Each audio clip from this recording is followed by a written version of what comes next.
सभी को आवाज़ आ रही है? सभी एक बार प्लीज़ चैट पर यस लिख दें। Am I audible everyone? Just type yes. Okay, great.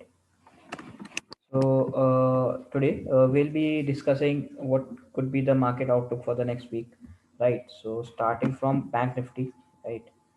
So let's see what Bank Nifty has for all of us. Okay. So I'll be looking into greater time frames.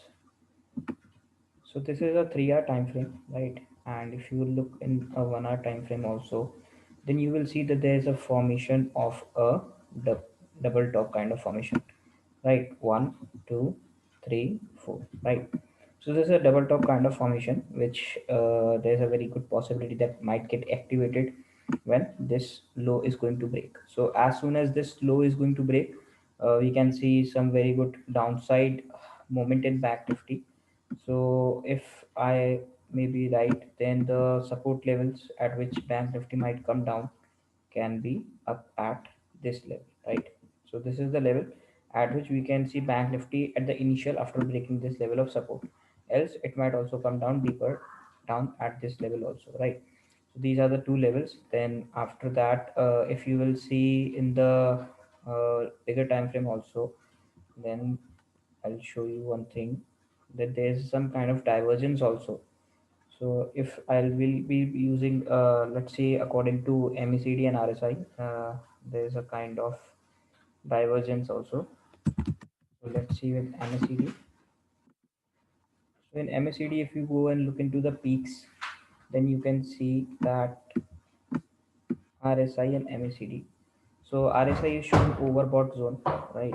So so this is RSI, and it's currently showing that on a day frame, Bank Nifty is in overbought zone, right? You can see it's currently around like 80, 78 or 80. Moreover, if you look into the smaller frame also, then you can see here that it is showing some kind of divergence. So what does divergence means? Divergence means that even if Bank Nifty is rising, right? Even if Bank Nifty is rising, there are people who are saying that it is going to fall, right? So there's continuous divergence. So you can see this at here at this way, like here there is a continuous movement, right? It is rising, then you can see it is also rising. But now from this point also, Bank Nifty is currently rising, but the peaks are decreasing here like this way. So the thing is, what does this show? That at any time, any point of time, there can be a crash in Nifty or in Bank Nifty also. So the same pattern is visible in Nifty also, in Bank Nifty also. So three projects we have. One is double top, which we have already seen in 3 hour time frame. Second one is RSI is an overbought zone, right? It is above 75 level. Third thing is there is continuous divergence in MECD. So yeah, there's very good possibility that Bank Nifty might crash, right? There can be, it can fall also. So first thing is this. Then let's look into the Nifty chart. Then Nifty 50. Okay, so this is Nifty's chart. Same thing as I have told you, that first thing, it is continuously rising. So here was also a continuous rise. Then after this, you can see that the peak, it is also rising, right? But here it has been falling continuously. So there is continuous divergence again, and this divergence is not good, right? Because earlier, whenever there has been divergence, then there has been instances that there was a crash of like 300 500 points, and which we have seen in October also. अक्टूबर में भी हम लोगों ने देखा था कि एकदम market का ड्रॉप आया था 200 300 पॉइंट्स में, ठीक है। मोरोवर यहाँ पे अगर आप देखो आरएसआई में भी आपकी करेंटली स्लोप नीचे ही जा रही है, ठीक है, जबकि आपकी ये चीज़ हमेशा ऊपर उठती आ रही है। So this is known as divergence, ठीक है। इट्स क्वाइट एडवांस, बट या कहीं ना कहीं प्रॉब्लम है इसमें, ठीक है। अब हम खाली अगर एक तरीके से सिर्फ और सिर्फ अगर निफ्टी का चार्ट देखें कि निफ्टी क्या कह रहा है, तो उसमें मैं आपको दिखाता हूँ चीज़, ठीक है। सो ये 3 आवर का टाइम फ्रेम है। अगेन इसमें भी आपको एक तरीके से अगर आप देखो, सो 1 डे के टाइम फ्रेम में एक kind of a candle form हुई है, ठीक है। ये आपको इसमें दिखेगी एक bullish type of candle, but अगर आप निफ्टी फ्यूचर्स देखोगे, ठीक है, निफ्टी के दिसंबर का आपको फ्यूचर्स दिखाऊँ, सो यहाँ पे एक तरह की बियरिश इनगल्फिंग है, ठीक है। सो आप ये देखो कि पूरा ओवरऑल मोमेंटम जो है वो निफ्टी का डाउन साइड में हो सकता है, ठीक है, अगर ये लो ब्रेक होता है। So as soon as this low is going to break, we can see Nifty somewhere around here, ठीक है. सो एक kind of a bearish engulfing candle form हुई है. मोर ओवर अगर आप एक छोटे टाइम फ्रेम में देखोगे, let's move down to 3 hours, ठीक है. सो यहाँ पे भी एक double top kind of formation है, ठीक है. सो ये देखो आप, यहाँ से स्टार्ट हुई, ये बुलिश इनगल्फिंग फॉर्मेशन थी, यहाँ से एक ऊपर गया, देन नीचे, देन अगेन ऊपर गया, अब दोबारा सटैप नीचे, ठीक है. सो जो एंट्री आएगी वो इसके नीचे आ सकती है, ठीक है. आपके support level somewhere around here, ठीक है. So Nifty bank Nifty for the upcoming week are quite weak according to me, right. So you have to keep it under observation, देखना पड़ेगा लगातार कि क्या चीज़ हो सकती है उसमें, ठीक है. अगर ये हाई ब्रेक करता है तो वेल एंड गुड है, नहीं ब्रेक करता है तो ये शॉर्ट साइड में है, ठीक है. सो ये निफ्टी बैंक निफ्टी का आउटलुक हो गया. थोड़ा स्टॉक्स का हम लोग देख लेते हैं. स्टॉक्स में ज़्यादातर जो एंट्री आई है जो कि डी फ्रेम में है, मेरे को कुछ लॉन्ग के स्टॉक्स हैं जो मेरे रेडार पे हैं, एंड कुछ शॉर्ट के भी हैं. सो एक एक करके दोनों को देख लेते हैं, ठीक है. So first of all let's look into ICICI bank, ठीक है. हम लोग इसको निफ्टी बैंक निफ्टी से कोरिलेट नहीं करेंगे, ठीक है. इंडिविजुअल स्टॉक्स जो कह रहे हैं हम लोग उस पर ज़्यादा देखते हैं, ठीक है. सो आईसीआईसी अगर बैंक देखें हम लोग, सो अगर इसका 1 डे का टाइम फ्रेम देखें, so here you can see that it has been into consolidation for the 5-6 trading sessions, ठीक है. यहाँ पे आप देख सकते हो कि 2-3 बार से लगातार इसने अप मूव दी, फिर इधर ही कंसोलिडेट करा इसने 5-6 सेशन, और यहाँ पे आके इसने एक अपनी रेंज ब्रेक की है. So after breaking the range काफ़ी अच्छा इसका एक मूवमेंट आ सकता है. सो एंट्री अगर कल अगर आपको लेनी हो तो you can enter above 517 level, 517 के ऊपर आप एंटर कर सकते हैं ICICI bank. If you are entering into futures you can easily have access of 1 or 2 points, right. अगर आप उसमें नहीं एंटर करते हैं तो then you can go with like for swing also, ठीक है. सो ये आप, ये स्टॉप लॉस लेवल रहेगा इसका 503, 515 का आपका 517 पे इसकी एंट्री रहेगी. Your targets can be somewhere around at this level, ठीक है. 535, तो 535 या 550 आप एक टारगेट रख सकते हैं स्विंग का आईसीआईसीआई बैंक में. एंड स्टॉप लॉस जो होगा आपका, ये हैमर का लो होगा, काइंड ऑफ हैमर है ये, ठीक है. 513 का आपका स्टॉप लॉस, 517 के ऊपर एंट्री, 500 का आपका स्टॉप लॉस, 517 की एंट्री, और 550 का आपका target, 550 would be your target, ठीक है. सो ये हो गया आईसीआईसीआई बैंक. फिर उसके बाद अगर आप देखो, एक है बॉम्बे बुमरा कंपनी, बीबीटीसी, ठीक है. सो बीबीटीसी में भी अगर आप देखो तो एक तरीके से फॉर्मेशन है कप एंड हैंडल की, डे फ्रेम है ये, ठीक है. So this is a kind of a cup and this is a kind of a handle, ठीक है. तो एक कप एंड हैंडल हो गया. एंट्री जो आएगी वो आपकी इसके ऊपर आएगी. तो अगर कल बीबीटीसी इस हाई को तोड़ता है तो there is very good possibility कि वो कहीं ना कहीं इस लेवल के लिए अप्रोच करे. सो अगर आपको कल बाय करना है BBTC, so you can buy above 1386, ठीक है. 1386 का लेवल है, उसके ऊपर बाय कर सकते हैं. Targets you can keep it up till 1450. So what could be your stop loss? Stop loss अगर हम देखें तो हम लोग हैंडल का लो रख सकते हैं स्टॉप लॉस हमारा, ठीक है. So this could be your target and this could be your stop loss. So risk to reward के हिसाब से भी देखें तो ठीक है, मतलब ज़्यादा आपका अच्छा भी नहीं बुरा भी नहीं है, ठीक है. सो सेफ प्लेयर्स तो आप इस एग्जिट पे, इस लेवल पे एग्जिट कर सकते हो 1320. Risk takers can exit at 1250, ठीक है. एंड उनके टारगेट्स भी फिर उनके बड़े होंगे टारगेट, सो वो टारगेट रख सकते हैं अपना 1538 लेवल, ठीक है. सो ये दो स्टॉक्स हो गए लॉन्ग के लिए, ठीक है. उसके बाद हम लोग देखते हैं एनटीपीसी. एनटीपीसी के भी प्रॉपर पूरे टारगेट्स अभी अचीव नहीं हुए. एनटीपीसी में एक हेड एंड शोल्डर्स पैटर्न बना था लॉन्ग फ्रेम में, ठीक है. सो अगर उसको हम लोग देखें, so this was the pattern which I am talking about, ठीक है. ये हमारा, ये, ठीक है, head shoulder 1, then head region, then shoulder 2, ठीक है. ये बना था. अब इसमें जो एंट्री आई थी वो इस लेवल के ऊपर आई थी, ठीक है. अब टारगेट्स जो थे हमारे, टारगेट्स हमारा जो हेड एंड शोल्डर पैटर्न होता है उसमें टारगेट 1 होता है हमारा शोल्डर की लेंथ, ठीक है. सो ये वाला टारगेट जो है आपका यहाँ पर कहीं ना कहीं अचीव हो गया, ठीक है. बट ये वाला टारगेट है जो फाइनल टारगेट हमारा रहता है हेड एंड शोल्डर्स का, that is from the neck line up till the high of the head. ये वाला जो टारगेट है वो कहीं ना कहीं इस लेवल पे जाके अचीव होगा, ठीक है. सो एनटीपीसी में भी अगर आप लॉन्ग की पोजीशन ले सकते हैं तो इसको स्टॉप लॉस रख के आप इधर के लेवल का टारगेट रख सकते हैं, ठीक है. सो ये एनटीपीसी हो गया हाई के लिए जहाँ पे हम लोग एक बार एम करेंगे. उसके बाद आपका आता है एस बी आई एन, ठीक है. ट्रेंड लाइन के बेसिस पे अगर हम शॉर्ट लिस्ट करें, अब तो हमने पैटर्न्स देखे, कप एंड हैंडल देखा हम लोगों ने बीबीटीसी में, और उसके बाद हम लोगों ने उसके हेड एंड शोल्डर्स पैटर्न देखा एनटीपीसी में, ठीक है. अब अगर एस बी आई एन, ठीक है, स्टेट बैंक ऑफ इंडिया के बारे में बात करें, सो डे फ्रेम का चार्ट है ये, और यहाँ पे अगर हम एक ट्रेंड लाइन बनाएं इसकी, सो this is the kind of trend line which is formed, ठीक है. सो प्राइस एक्शन के हिसाब से ये ट्रेंड लाइन जो इसने फॉर्म की थी उसका इसने ब्रेकआउट दिया. ब्रेकआउट के बाद इसका रीटेस्ट हुआ है, so now breakout, retest and then again above. So अगर ये लास्ट डे का हाई तोड़ता है तो काफ़ी अच्छी पॉसिबिलिटी कि ऊपर जाएगा।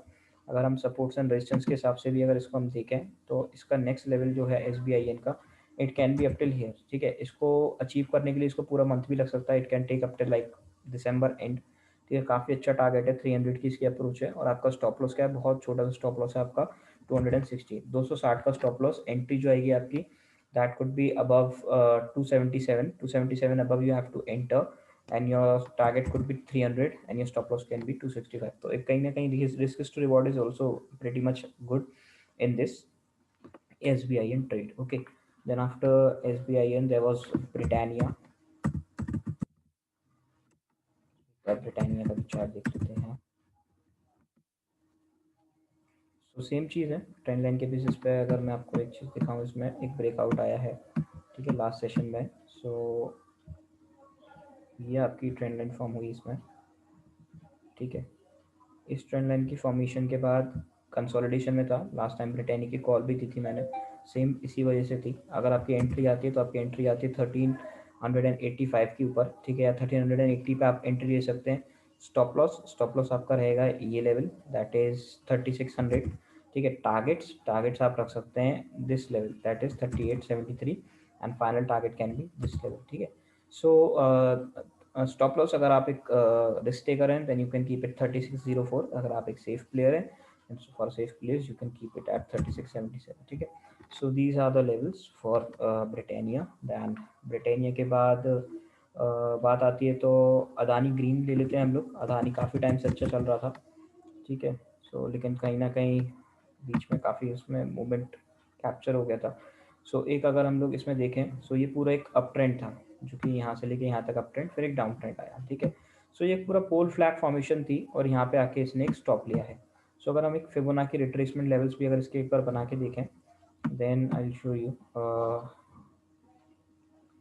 तो हम जाएंगे फिबोनाची, ठीक है। यहाँ इसका लो है, ये इसका हाई है, और कहीं ना कहीं हम देख सकते हैं 0.382 से इसने रिबाउंड लिया है, ठीक है। आप चाहो यहाँ से, चाहो आप इस लेवल से भी बना सकते हो। सो 0.5 लेवल से इसने रिट्रेसमेंट लिया है, सो थोड़ा सा ये अपसाइड मूवमेंट इसका आ सकता है। पोल फ्लैग का फॉर्मेशन है ये, ठीक है। Upside then flag formation, then again ऊपर जा सकता है। तो अदानी ग्रीन के भी काफ़ी अच्छी पॉसिबिलिटीज़ है। स्टॉप लॉस अगर आपको रखना है तो आप सेफ प्लेयर के लिए आप ये लेवल रख सकते हो, और स्टेकर्स के लिए आप ये बियरिश इनगल्फिंग का लो रख सकते हो, ठीक है। टारगेट आपके क्या होंगे, टारगेट होंगे ऑल टाइम हाई जो लेवल वो अभी अदानी ग्रीन अचीव कर रहा है, ठीक है। अदानी ग्रीन के बाद रिलायंस का भी एक अच्छा मेरे को लग रहा है कुछ हो सकता है। सो रिलायंस का लेकिन मैं थोड़ा सा स्विंग ना लेके मैं उसकी ऑप्शन राइटिंग करूँगा, ठीक है। सो वो चीज़ ज़्यादा बेनिफिशियल है मेरे लिए, बिकॉज टाइम के साथ साथ डिके होता है ऑप्शंस में और प्रीमियम जो है वो कम होती जाती है। सो ये है जो रिलायंस में आया था मोमेंटम, ठीक है। सो इसमें क्या हुआ था, रिलायंस ने ब्रेकआउट दिया है, ब्रेकआउट के बाद यहाँ पे एक रीटेस्ट हुआ है, ठीक है। और रीटेस्ट के बाद अब बहुत अच्छी पॉसिबिलिटी की ऊपर जाएगा। तो आपकी जो एंट्री आएगी वो आपकी एंट्री इस कैंडल के ऊपर आएगी। टारगेट आप ये लेवल रख सकते हैं, first level could be this, second level you can keep this as your target number 2, ठीक है। सो ये हो गया रिलायंस की बात। और अगर आपका स्टॉप लॉस अगर आपको रखना है so you can keep this as your stop loss level, ठीक है। सो रिस्क टू रिवॉर्ड भी काफ़ी अच्छा है, 1:1.3 का आपको रिस्क टू रिवॉर्ड है कहीं ना कहीं अगर आप रिलायंस की ट्रेड में एंटर करते हैं। तो एंट्री जो होगी आपकी पिछले डे के हाई के ऊपर होगी, ठीक है। रिलायंस के बाद लास्ट जो है लॉन्ग के लिए वो है मेरे पास गोदरेज सीपी, ठीक है। गोदरेज सीपी में भी एक अगर फॉर्मेशन देखें, सो यहाँ पे एक बुलिश इनगल्फिंग कैंडल की फॉर्मेशन हुई है, ये है सेकंड लास्ट, ये 10 दिसंबर, ठीक है। उसके बाद अगर हम एक ट्रेंड लाइन के थ्रू बना के देखें इसको, सो ये कहीं ना कहीं एक ब्रेकआउट आया था गोदरेज सीपी में, और ये इस वीक की ही ट्रेड है, मतलब यानी कि इस वीक में ही अचीव हो जाएंगे इसके targets. So you can see आपकी जो एंट्री होगी वो आपकी एंट्री इस हाई के ऊपर होगी। टारगेट्स क्या होंगे आपके, ऑल टाइम हाई, तो ये वाले लेवल पे वो पहुंचेगा ऑल टाइम हाई पे। और आपके स्टॉप लॉस जो होगा वो आप ये वाला लेवल रख सकते हैं, सपोर्ट का लेवल, जो कि ये आ रहा है, ठीक है। सो ये आपका स्टॉप लॉस टारगेट एंड ये डिफाइंड है इसमें, ठीक है। लास्ट वीक ऑल्सो मेरे जो स्टूडेंट्स हैं उनको मैंने 2-4 स्टॉक्स बताए थे। यूबीएल था जिसमें हमारे रेडार पे, सो यूबीएल के भी बहुत प्यारे टारगेट्स थे, सेम पैटर्न है, ठीक है। ये आपने चार्ट देखा, अब आपको यूबीएल में दिखाऊँ, सेम चीज़ हुई थी यूबीएल में भी। सो ये जो लास्ट सेशन था हमारा उसमें हम लोगों ने डिस्कस किया था स्टूडेंट्स ने, ठीक है। सो यहाँ पे ये फॉर्मेशन थी और आप देखो यहाँ पे ये ब्रेकआउट आया, ब्रेकआउट के बाद ये रीटेस्ट आया, एंट्री हमारी इसके रीटेस्ट के हाई के ऊपर थी और यहाँ पे टारगेट अचीव हुआ। कितने दिन में हुआ? 4 दिन के अंदर ये टारगेट अचीव हो गया। सो मंडे को अगर आप एंट्री भी लेते हो, ठीक है, गोदरेज सीपी में हाई के ऊपर, अगर उसका हाई टूटता है, आप एंट्री भी लेते हो, तो आप उसके ऑल टाइम हाई तक का टारगेट रख सकते हो। स्टॉप लॉस मैंने आपको बता ही दिया है। ठीक है, तो ये तो सारे लॉन्ग के हो गए चार्ट। आप थोड़े शॉर्ट के देख लेते हैं। शॉर्ट का जिसको ज़्यादा मज़ा आता है शॉर्ट में वो जा सकता है। ठीक है, सो एक है शॉर्ट के लिए माइंड ट्री। ठीक है, सो माइंड ट्री में अगर आप देखो तो ये काफ़ी अच्छा अपसाइड मोमेंट आया था।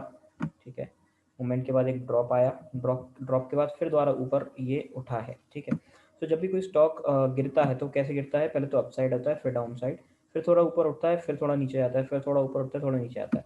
ठीक है, सेम चीज़ माइंड ट्री में हुई है। माइंड ट्री जिस लेवल पे भी ये खड़ा है, ये इसका एक 0.5 या 0.6 लेवल है। ठीक है, तो मैं आपको उसकी फिर और ड्रॉ करके दिखा देता हूँ। ठीक है, सो ये हमारा हाई है एंड यहाँ से अगर आप बनाओ इसका लो तक का, तो आप देख सकते हो कि 0.6 जो लेवल है फिबोनाची रिट्रेसमेंट का, वहाँ से 1467 ये लेवल था। तो आपका जो स्टॉप लॉस होगा वो आपको रखना है 1475। ठीक है, ये आपका स्टॉप लॉस होगा। शॉर्ट आपको इसके नीचे करना है। टारगेट्स आपके ये वाला लेवल होगा। ठीक है, सो ये आपका टारगेट्स होगा, स्टॉप लॉस, और ये डिफाइंड है। ठीक है, सो जो भी एंट्री होगी वो डे लो या डे हाई के हिसाब से होगी। ठीक है, दूसरा है हमारा page industries. So page industries में तो बहुत प्यारा शॉर्ट का सेटअप बना है। ठीक है, सो पेज इंडस्ट्रीज का देखते हैं हम लोग। सो अगर आप एक ट्रेंड लाइन बनाओ पेज इंडस्ट्रीज की, तो ये एक ट्रेंड लाइन फॉर्मेशन है। ठीक है, मैं आपको थोड़ा सा इसको प्रॉपर करके दिखाता हूँ। ठीक है, ये डे फ्रेम है। अगर आप इसको आप 3 ईयर टाइम फ्रेम में दिखाऊँ आपको, तो आपको ये चीज़ दिखेगी कि इसने एक ब्रेक डाउन दिया। ब्रेक डाउन के बाद यहाँ पे इसने एक रीटेस्ट भी दिया है। ठीक है, सो ये फॉर्मेशन है इसकी। ये इसमें यहाँ पे इसका ब्रेकडाउन हुआ। ठीक है, रीटेस्ट हुआ। अब यहाँ पे इसको आना है। सो ये एक लेवल है जिसके लिए आप टारगेट अच्छी एम कर सकते हो। स्टॉप लॉस बहुत छोटा सा है। स्टॉप लॉस आपको ये रखना है, इस हाई लेवल का रख सकते हो। ठीक है, ये सेफ प्लेस के लिए है। रिस्क टेकर्स आप इसको पूरा स्टॉप लॉस रखो, ये आपका पूरा टारगेट हो जाएगा। और अगर आप चाहो तो आप वेट कर सकते हो, तो ये आप ये लेवल के लिए भी एम कर सकते हो। ठीक है, सो ये 3 लेवल हैं। ठीक है, ये आपका एंट्री लेवल हो गया। ठीक है, आपको इसके लो के नीचे शॉर्ट करना है। स्टॉप लॉस रिस्ट्रिक्टर्स ये रख सकते हो। सेफ प्लेयर आप ये हाई को रख सकते हो। टारगेट आपका कहीं ना कहीं ये लेवल हो जाएगा जहाँ पे इसने इधर सपोर्ट लिया है। ठीक है, सो ये आप लेवल रख सकते हो। ठीक है, अगला स्टॉक जो है शॉर्टली बजाज फाइनेंस। ठीक है, सो बजाज फाइनेंस को एक बार देखते हैं। ओके, सो काफ़ी टाइम से बजाज फाइनेंस भी कंसोलिडेट कर रहा है और कहीं ना कहीं इसमें एक एंट्री आनी है। ठीक है, वो एंट्री कैसे आनी, किस बेसिस पे आनी है, बिकॉज आप देखोगे तो एक अपसाइड रैली थी, देन नीचे आया, then again upside movement, then अभी पूरा कंसोलिडेशन जोन में चल रहा है। ठीक है, सो अगर ये लो टूटता है इसका, जो कि ये वाला लो टूटता है, तो बजाज फाइनेंस को कहीं ना कहीं यहाँ पे आना है। क्यों? क्योंकि यहाँ पे उसने एक डबल टॉप की फॉर्मेशन दी है। So because of this double top there is very good possibility कि हाँ नीचे आ सकता है। अब ये आएगा कब? जब ये इसका ये लो टूटेगा। तो आपको ये लो को मार्क करना है और यहाँ पे शॉर्ट करना है। स्टॉप लॉस आप ये लेवल रख सकते हो। टारगेट आपका ये बॉटम लेवल होगा। ठीक है, ये भी लेवल हो सकता है आपका स्टॉप लॉस वो target, but yes Bajaj finance short के लिए है जब तक वो ये लेवल क्रॉस नहीं करता। ठीक है, बजाज फाइनेंस के बाद last is M and M चलिए छोड़िए। ठीक है, सो ये सारे स्टॉक्स थे जो कि मेरे रेडार पे थे एंड आई होप कि आप लोग को भी समझ में आए होंगे। ठीक है, कैसे कैसे क्या एंट्री लेनी है। सो अब किसी को कोई स्टॉक पूछना है, anyone any recommendation they can type in the chat, we will see वो स्टॉक क्या कहता है। सो एनीवन, किसी को कोई स्टॉक पूछना हो, Indus India, Nesco. Okay, let's see Indus का क्या हाल है।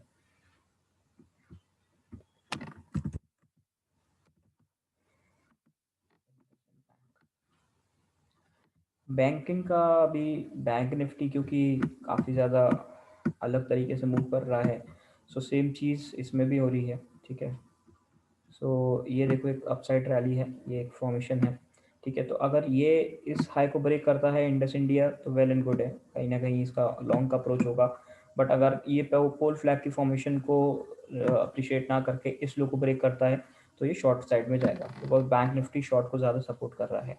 ठीक है, सो इंडस इंडिया हो गया हमारा। उसके बाद Bajaj finance I have already told. ठीक है, उसके बाद एल टी का व्यू लॉन्ग ही है। ठीक है, एल टी में एक बार दिखा देता हूँ आपको। सो एलटी का अगर हम लोग देखें तो डे फ्रेम में मैं आपको दिखाता हूँ। डे फ्रेम में ये जो फॉर्मेशन आई है इसकी, वो अगर एक फिबोनाची के हिसाब से देखें, so 1225 is going to be the target for LT, ठीक है। और इसने जो लास्ट डे का इसका लो था, वो हाई था, वो 1216 है। तो 5-7 पॉइंट्स का इसमें ऊपर अपसाइड मूवमेंट आ सकता है। अगर इसने 1225 क्रॉस कर दिया then it can go up till 1265, ठीक है। बट कहीं ना कहीं ये तभी एंट्री आएगी इसकी जब ये इस पैटर्न को क्रैक करेगा, मतलब इस पैटर्न को ब्रेक करेगा, ठीक है। कौन सा पैटर्न है? It's a kind of a like shooting star, ठीक है, बट ये रेड नहीं है, so I won't consider it proper. So इसके ऊपर एंट्री आती है तो आप 8-10 पॉइंट का एक इसमें गेन ले सकते हो, ठीक है। बाकी का सारे आपको बता दी किस तरीके से रहते हैं। सो स्विंग के लिए मैंने आपको बताया already, S B I N swing के लिए है। सारे स्टॉक्स जो भी हमने डिस्कस करें वो सारे स्विंग के लिए ही हैं, ठीक है। आप नेक्स्ट वीक में या फिर फुल मंथ में उसके टारगेट्स कहीं ना कहीं अचीव हो जाएंगे, ठीक है। So these were my views, ठीक है। बाकी मैं इसका लिंक आपको शेयर कर दूंगा ओवर द यूट्यूब में, डाल दूंगा, अपलोड कर दूंगा, so that you can have a revision of this itself, ठीक है। आई होप आप सभी को मज़ा आया होगा, and because there was a high request कि हाँ सर करना एक session, so we'll be doing it frequently, okay. So thank you everyone, goodbye.